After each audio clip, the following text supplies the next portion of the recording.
नमस्कार साथियों, स्वागत है आपका एक बार फिर से। तो सबसे पहले एज यूजुअल एक छोटा सा डिस्क्लेमर। तो आज हम बात करेंगे when we will realise the real value of bitcoin.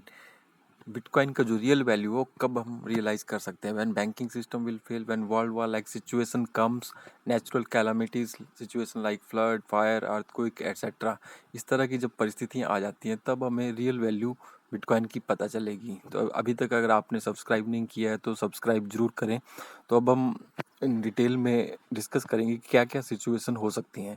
तो जो when banking system will fail, fail कब होता है? जब बैंक जो है अपना कारोबार सही ढंग से नहीं कर पाता है।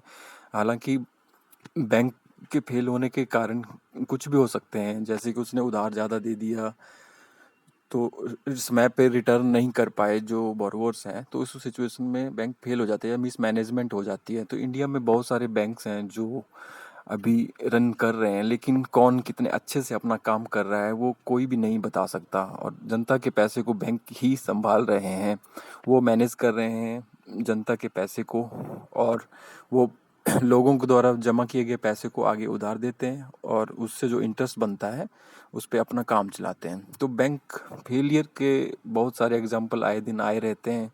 तो इंडिया में भी एक बहुत लंबी चौड़ी लिस्ट है, समय समय पर डिफरेंट बैंक जो फेल हुए, बाद में उनका मर्जर किया गया दूसरे बड़े बैंकों के साथ ताकि उनको संभाला जाए। तो ये हमारा हमने आपको दिखाया। तो अभी हम बात करेंगे कि अगर बैंकिंग सिस्टम फेल हो जाए तो फिर उस सिचुएशन में होता क्या है। उस सिचुएशन में जनता जो है वही परेशान होती है, उनके ऊपर रिस्ट्रिक्शन लग जाती हैं कि वो ट्रांजैक्शन नहीं कर पाएंगे, कितना लिमिट तक निकाल पाएंगे अपने अकाउंट से और कब तक नहीं निकाल पाएंगे। तो सिचुएशन को सॉल्व करता है बिटकॉइन, जो कि एक डिसेंट्रलाइज्ड है, कोई बैंक का रोल नहीं है और इजिली एक पर्सन से दूसरे पर्सन को ट्रांसफ़र किया जा सकता है। तो सेकंड, अब हम बात करेंगे वर्ल्ड वार। हालांकि जो अभी तक हो चुके हैं हम सभी जानते हैं। वर्ल्ड वार 1 हो चुका है, कितना नुकसान हुआ है उसमें। उसके बाद वर्ल्ड वार 2 के बारे में भी जानते हैं। पूरी दुनिया में किस तरह से तबाही लेकर के ये 2 वर्ल्ड वार आ चुके हैं। तो कितनी भारी तबाही हुई थी, जान मान हानि सब का नुकसान हुआ है। तो अब हम ये कह रहे हैं कि वर्ल्ड वार 3 की जो संभावना है, होगा नहीं होगा कोई कुछ नहीं बता सकता, लेकिन आज का जो दौर है एक टेक्नोलॉजी का दौर है। अगर वार होगा भी तो टेक्नोलॉजिकली बेस्ड वार होगा, बायोकेमिकल वार्स होंगे। तक टेक्नोलॉजी से किस तरह से एक कंट्री दूसरी कंट्री पर राज कर सकती है उसके ऊपर ये सारा वर्ल्ड वार डिज़ाइन होगा। तो उस सिचुएशन में भी होगा क्या? उस सिचुएशन में ये होगा कि जो सेंट्रलाइज्ड अथॉरिटीज़ है वो अपना जो राइट उनके पास है उसका पूरा यूज़ करेंगी। फिर से रिस्ट्रिक्शन जनता के ऊपर ही लगेंगी कि वो उनके जो एसेट्स हैं, बैंक अकाउंट्स हैं, वो फ्रीज़ किए जा सकते हैं, कितना लिमिट तक उसमें से निकाला जा सकता है, नहीं निकाला जा सकता है। तो इस तरह की सिचुएशन आ सकती है।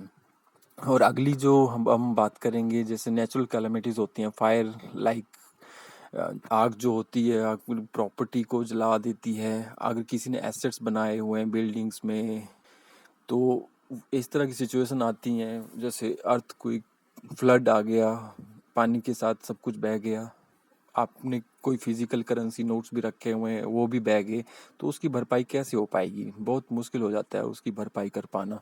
और आपने कोई बिल्डिंग ली है एज एसेट, अर्थक्वेक में बिल्डिंग डैमेज हो जाती है, तो उस तरह के नुकसान को कैसे कवर अप किया जा सकता है? तो बहुत डिफ़िकल्ट सिचुएशंस हैं जो होना तो नहीं चाहिए ना आए, लेकिन नेचुरल चीज़ें हैं, किसी के कंट्रोल में नहीं है। तो ये जो नुकसान है ये उठाना पड़ता है बाद में, जो ऑनर होता है प्रॉपर्टी का। तो इन सारी सिचुएशन में जो है एक बिटकॉइन का एक रोल, क्या इम्पोर्टेंट रोल प्ले करता है वो हम आपको बताएंगे। कि बिटकॉइन एक डिसेंट्रलाइज्ड करेंसी है, स्टोर ऑफ वैल्यू है, जैसे गोल्ड है। समय के साथ इसका प्राइस भी बढ़ेगा और इजीली ट्रांसफरेबल है। सिर्फ आपके पास अपना नेटवर्क, इंटरनेट कनेक्शन और कंप्यूटर, स्मार्टफोन होना चाहिए। आप फ़ोन में स्टोर कर सकते हैं इसको, लैपटॉप में, हार्डवेयर वॉलेट में, सॉफ्टवेयर वॉलेट्स में। तो स्टोर करना इजी है और एक ट्रांसफ़र करना एक कंट्री से दूसरी कंट्री में, एक पर्सन से दूसरे पर्सन को, वो भी इजी है। सिर्फ दो ही रिक्वायरमेंट है, एक इंटरनेट कनेक्शन होना चाहिए और एक आपके पास स्मार्टफोन या कंप्यूटर। और ये तभी फ्लॉप होगा अगर जिस दिन दुनिया का इंटरनेट बंद हो जाएगा, और वो कभी हो नहीं। अगर इंटरनेट पूरी दुनिया का बंद भी हुआ तो उस दिन पूरी दुनिया रुक जाएगी। तो ये एक पावर है बिटकॉइन की जो हम सभी को समझनी चाहिए। और ज़्यादा अमाउंट में नहीं, थोड़ा अमाउंट में रखें, लेकिन अपने पास संभाल के रखें, क्योंकि कभी ना कभी तो काम आएगा। अगर आपको दी गई जानकारी अच्छी लगी हो तो सब्सक्राइब करें, शेयर करें एंड लाइक करें। धन्यवाद।